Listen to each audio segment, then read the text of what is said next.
He's positioned himself as the Tea Party candidate. He's called Tea Party events a great deal. Tea Party support catapulted him from long shot to front runner, but in our #1 story, a Tea Party favorite running for Senate in Colorado is forced to explain himself after getting caught insulting Tea Partiers. Meet Ken Buck, former U.S. Attorney, Republican Senate hopeful, and thus far Tea Party approved candidate. He faces a primary next month in Colorado against the state's former Lieutenant Governor, Jane Norton.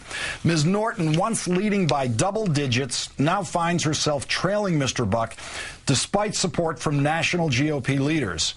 That is all subject to change because of recently leaked audio. At a campaign event last month, Mr. Buck was pressed on the validity of President Obama's birth certificate by Tea Party birthers. Afterwards, Mr. Buck vented his frustration to another person at the event, a Democratic Party tracker, who happened to be carrying a small tape recorder. Would you tell those dumbasses at Tea Party to stop asking questions about birth certificates and put them on the camera? What am I supposed to do? As Politico reports, Mr. Buck's campaign says the candidate was aware he was speaking to a Democratic worker and made a mistake. Mr. Buck telling KUSA people fixated on the president's birth certificate diverts attention from larger issues. If I had it to do over again, I wouldn't have chosen those words. But the point is that they have had a microphone on me for 16 months. I was tired and frustrated that I can't get that message through that we are going to go off a cliff if we don't start dealing with this debt. The Norton campaign calling Mr. Buck 2 steps short of a fraud. Quote, he's a self-proclaimed Tea Partier who trashes Tea Partiers when he thinks no one is looking. Meanwhile, the queen of the Tea Party, Sarah Palin, is given a vote of confidence from progressives. Well, sort of. A straw poll conducted at this past weekend's Netroots Nation conference in Las Vegas, poll participants overwhelmingly said the candidate they would most like to see running against Barack Obama, the half-governor of Alaska, GOP nominee 2012, Sarah Palin. Palin scoring 48% of the vote. Texas Congressman Ron Paul, a distant second with 11% of the vote. Joining me now is MSNBC contributor Dave Weigel. Dave, you've got Ken Buck. I've got to think he's voicing John McCain's private thoughts and other formerly mainstream Republicans' private thoughts, Republicans who are now in the business of pandering to the Tea Partiers. How widespread is that sort of Republican cynicism about the Tea Party? A cynicism about the kind of things he was complaining about, I think, is that's pretty widespread. I've heard lots of Republicans talk about this as a distraction. I mean, for every Republican who gets into this mess by endorsing birtherism, David Vitter did in a way, Rick Scott in Florida did in a way.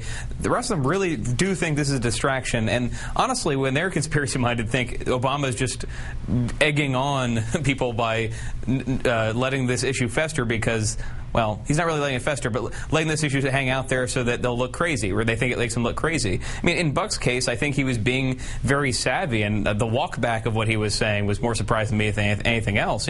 This is what smart Republicans should say. Stop talking about the president's birth certificate.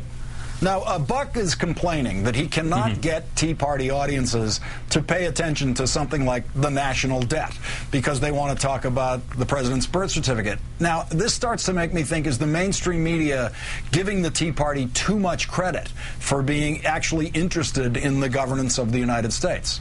Oh, I don't think so. I mean, I think actually Jane Norton comes off a bit worse here because framing it the way she did, saying that by telling people to stop obsessing over the birth certificate, he was insulting Tea Partiers, that's kind of patronizing to Tea Partiers because, sure, some of them will wave these signs and say they're obsessed with this. I don't think many of them actually got into this movement because they were obsessed with whether or not Barack Obama was born in Hawaii, as he was.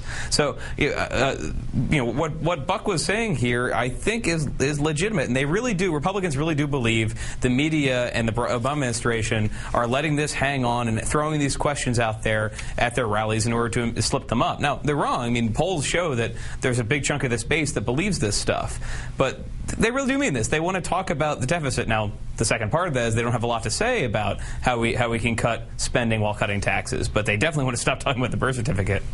Now, I was at the Netroots Nation conference in Las Vegas this weekend, where Sarah Palin was the big winner of the weekend. She far and away wins the straw poll there for the candidate who these liberals at Netroots Nation would love to see, just love to see, run against Barack Obama, which means they firmly believe that she would probably be the easiest one for him to beat. Are they right?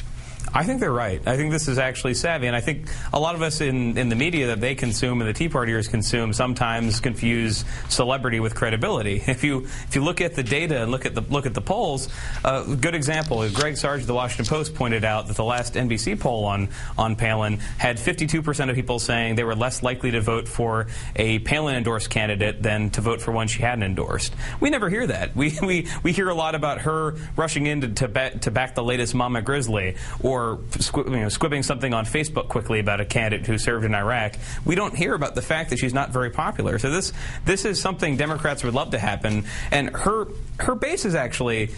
I wouldn't compare them one-to-one with birthers at all. Her base are devoted to her in a way that irritates a lot of establishment Republicans who think that they just would be ready to take the country back over if they could calm down some elements of their base. They think Palin's base distracts them from a lot of stuff they want to do if they can win again. Same thing with what you saw in Colorado. MSNBC contributor Dave Weigel, thanks for your insight into that side of the world tonight. Thank you.